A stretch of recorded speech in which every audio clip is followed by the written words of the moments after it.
talking tonight? Good. My name's Adam. I'm in grade 12. You probably knew that. And I recently went on this retreat. It was sometime back in March. I went with my church group to the MDC in Huntsville. And it was just this weekend-long event, right? I mean, they took a bunch of teenagers, plopped them into dorm rooms, and deprived them of all activity. So, like dangling a carrot in front of a donkey, they had a bunch of activities lined up for us throughout each day, just to stop, a crazy group of teenagers from going insane.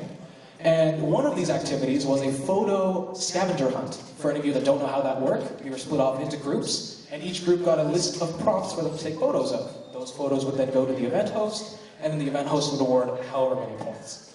When we were selecting groups, I happened to be selected first, so I knew I was in for a long wait. I thought, why not? I'll take a gander at whatever these prompts are. What could possibly go wrong, right? I'm looking at the prompts, and most of these are pretty tame. Take a photo of someone wearing sunglasses. Take a photo of someone by the river. Human pyramid. Human pyramid? I'm sorry, what does that mean? As I look up, the gears are turning in my head. I look up and I notice one tiny thing about the group before me. I happen to be the only man. Now, the way these photos worked was they gave each group a whiteboard, and on that whiteboard you would put the number. That number was associated with a prompt, so that the event host didn't have to bother trying to guess whatever prompt you were doing in the photo. Because a human pyramid wasn't obvious enough.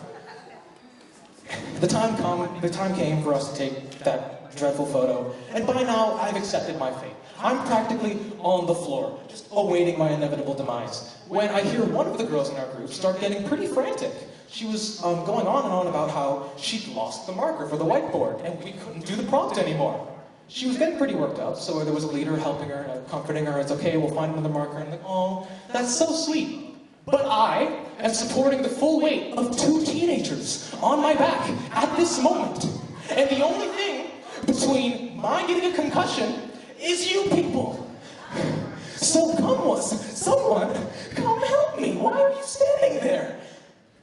Thankfully, we got the photo done before my knees gave out, and nothing could have prepared me for the next day's activity, because, oh boy. The next day, our activity planned out was dodgeball. Not just any dodgeball, glow-in-the-dark dodgeball. Do you understand how terrifying the idea of glow-in-the-dark dodgeball is? I want you to picture a pitch-black room. You cannot see anyone. And all you see are these glowing green neon orbs, like the hands of Zeus ready to smite you at any moment. And they're just flying around like missiles in this gigantic gymnasium. Somehow, we managed to set teams. We set the pylons in the middle, and then the game began. No one could see anyone, but it was fun. And midway, as we're playing, the supervisors wearing their glowing green orange vests started picking up the pylons from the center and removing them. Now, I know dodgeball to be a team-based game, am I right? What does picking up the pylons do? Like, why are they removing the border? What are they doing? As I'm trying to process this, someone on the PA system comes over and says, hey guys, it's free-for-all now.